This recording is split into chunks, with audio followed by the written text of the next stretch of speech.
So with access control models, we have different types of frameworks that allow us to grant access to various objects on our network. Three main types are discretionary, mandatory, and role-based access control. We've already covered these a little bit throughout the week, but we're just going to go ahead and decompose them right now, just to make sure everybody's on the same page. So at a high level, discretionary access control means that the data owners decide who has access to resources via the access control list, and usually the data owners enforce access via an access control list. Okay? So that's discretionary access control. Easy way to remember that is only you can grant discretionary access control. Only you.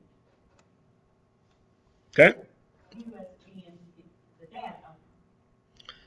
You own the data, so only you. Okay? So with the mandatory access control, operating systems enforce the system security policy through the use of security labels. We talked about that earlier. Security labels. Give me an example of something that may be a security label.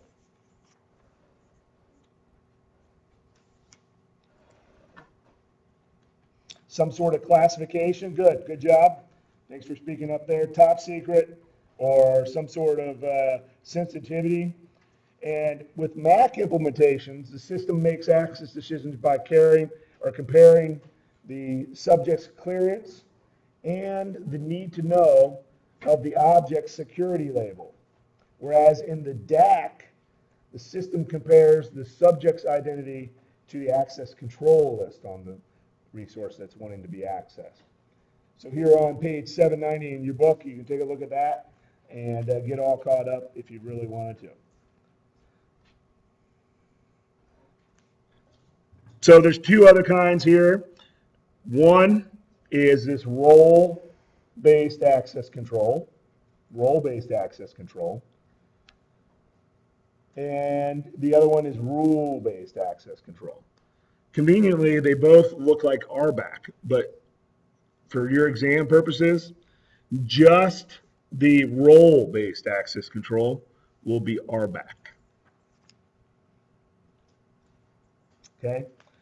And I would challenge you to go through and read about RBAC because there's a few different ways that you can do it.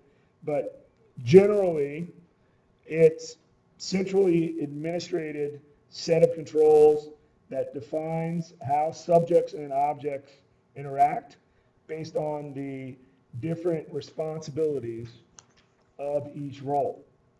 So another way to say it would be access decisions are based on each subject's role and or functional position in the organization. Lastly, here is rule-based access control.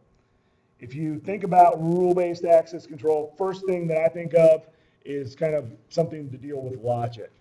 And specifically, if you've never messed around with something like an IP tables, then you probably don't know what I'm talking about. But rule-based access control typically is on firewalls. So for the purposes of your exam, that will be, if there is a question on rule-based access control, that's what it'll be on, okay?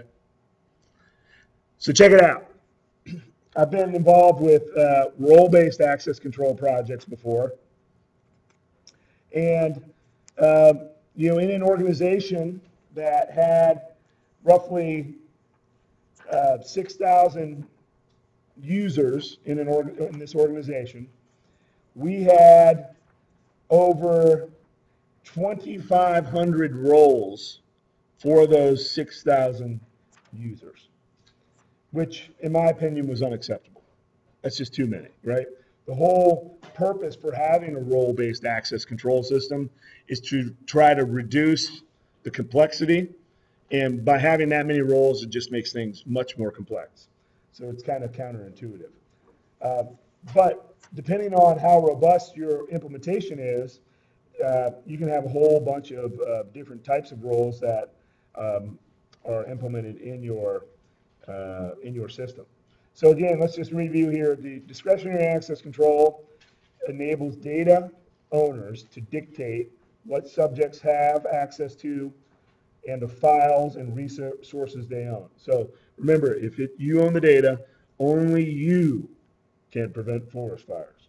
Only you. Or only you can grant access control via discretionary access control. Next one is mandatory access control, and it uses what? Security labels, right? With classification of the data into some moniker like a sensitive, secret, top secret. So we use those security labels. Usually, users have to have a clearance to access that sensitive information. And resources have security labels that contain data classifications. So mandatory is the only one that uses these labels. That's correct. So labels are attached to all objects. That's correct. Thus, every file, directory, and device has its own security label. That's right. Role-based access control. We've already seen a couple sample questions on some of the practice exams that we've done on that, and I think that you guys have got a good understanding of that, but essentially it's the role-based access control is based on the user's role and responsibility or task within the company. And then the rule-based usually is an if then else or has some sort of Boolean logic in the form of rules or policies that restrict access. And again, I think of IP tables, the firewall, whenever I think of rule-based access control.